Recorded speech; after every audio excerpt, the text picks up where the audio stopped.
So how do you use an LS53 steering gearbox on an Isuzu Amigo? This car kind of uses half-inch V-belts to run all of its accessories, and the Chevy 5.3 uses a serpentine belt. So I pulled the serpentine pulley off of this Silverado pump, and I found this pulley. I believe this is either off an old Mustang or it's off of like some kind of boat engine. I've looked at over 100 pulleys to find this one.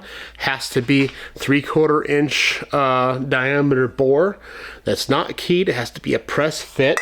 And then it had to be a 1/2 inch V-belt, and then it had to be a specific diameter. The diameter is important because it pretty much determines how fast your steering pump is going to spin. Now this serpentine pulley works perfect on the 5.3 Chevy engine because it's close to the same size as the crankshaft pulley. So this pulley that I'm going to be using on the Amigo has to be pretty close to the pulley on this crankshaft or harmonic balancer or whatever you want to call it.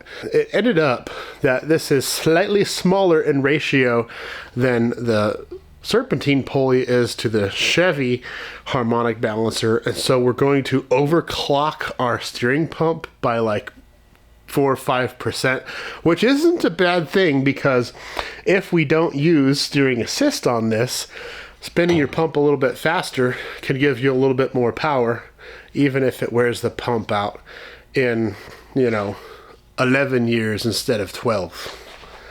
The next big difficult task that I have to do is figure out a way to mount this steering pump on the driver's side of the engine without interfering with the alternator that's on that side. We took a brand new Jeep XJ steering shaft for I think $47 on eBay, and we welded it right to the steering shaft for the Amigo. I think I want to take this side apart, and I want to look at the brackets that are bolted to the sides of the edges to see if they're strong enough to support a big, heavy, newish style canned ham steering pump.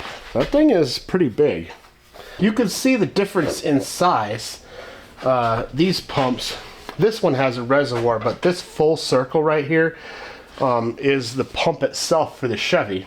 And you have this little tiny thing that's about as big as a small onion at the grocery store. You might notice that this has a much smaller diameter steering pulley, which means that this pump would be spinning really fast, giving the steering for the Amigo a lot of flow. But you still have to appreciate like the upgrade that we're doing here as far as size goes. You've got this versus this.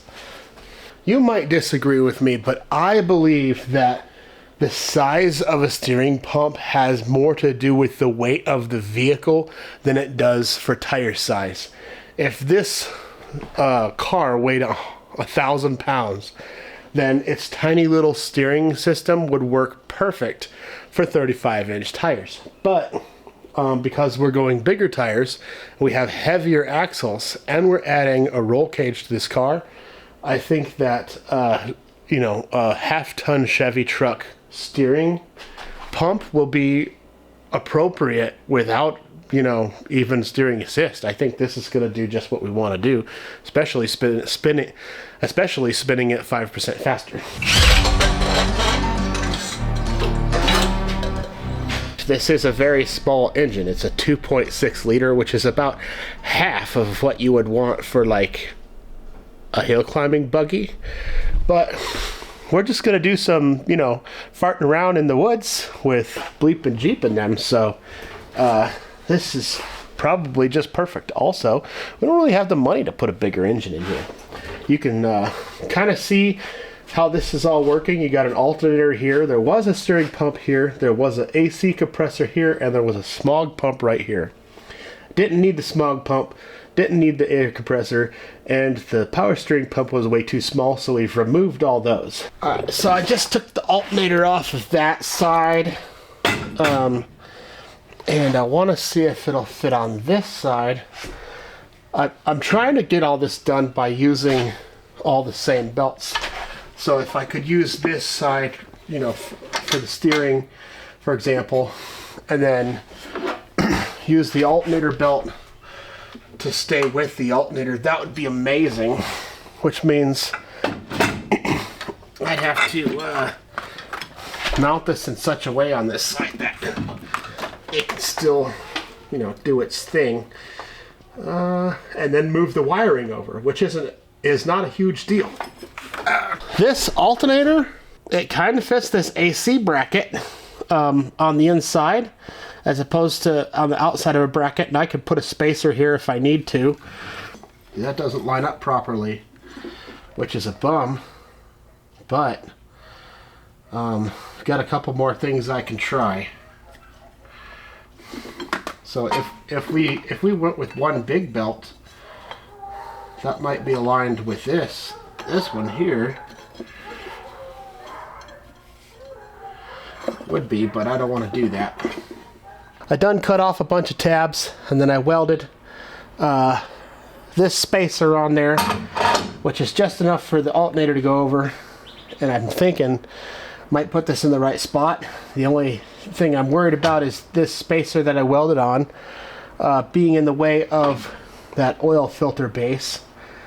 But if it is, this is my last hope for putting the alternator on this side before I just put it back on the driver's side and put the steering really high somehow. I'll have to play around with belts if that happens, but I think this will work. I'll get a belt that's an inch or two longer, because that's pretty much what I want out of this alternator. I'm gonna think about that while I make this power steering bracket.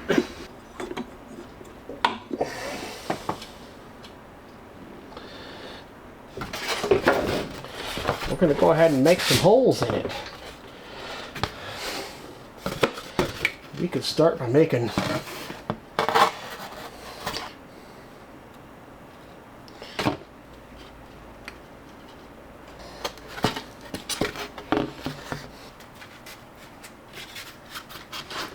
Alright, so then that makes that bracket right there, and I'll have to put a spacer behind.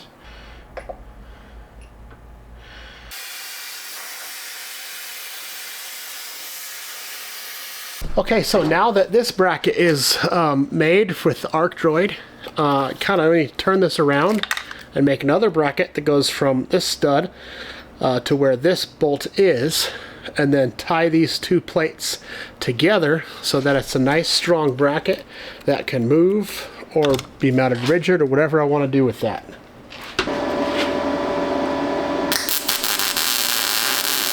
Alright, so I just finished up this steering bracket, plated on the bottom and on the top, or actually that's would be left and right side, whatever. But these plates, this bracket here is the one that came off the engine, and then I added this little piece here to strengthen up this thinner part of the bracket so that it doesn't bend, not that it ever would.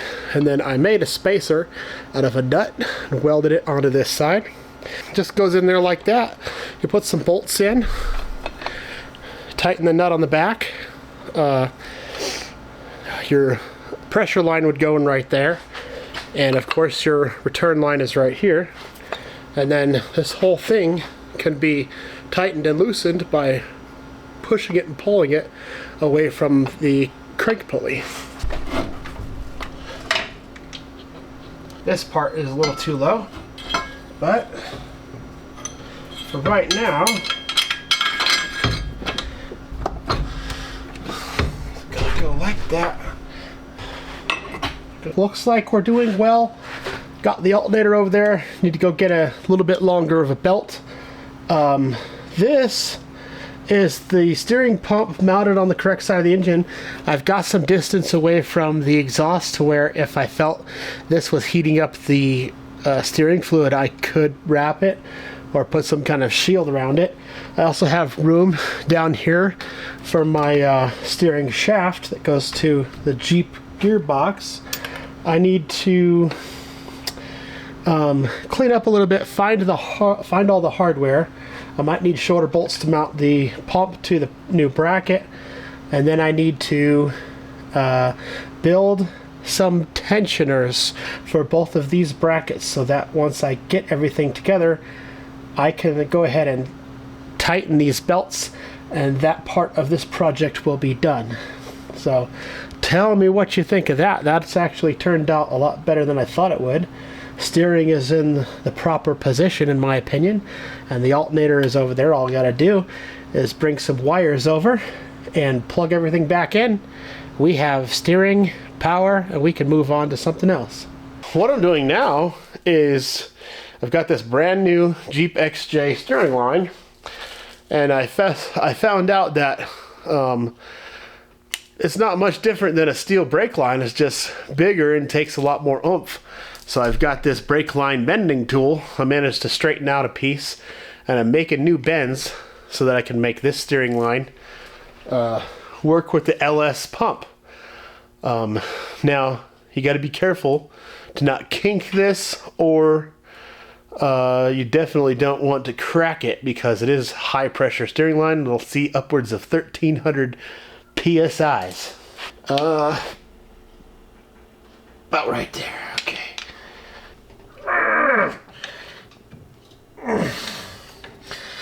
I bought this for the Jeep Comanche because it's blue and I needed to protect some steering lines. So I'm going to use it to protect this steering line.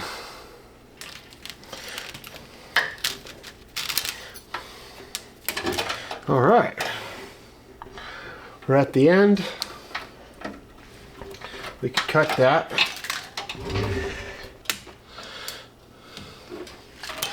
Boom. How cool is that? I got a car that drives itself.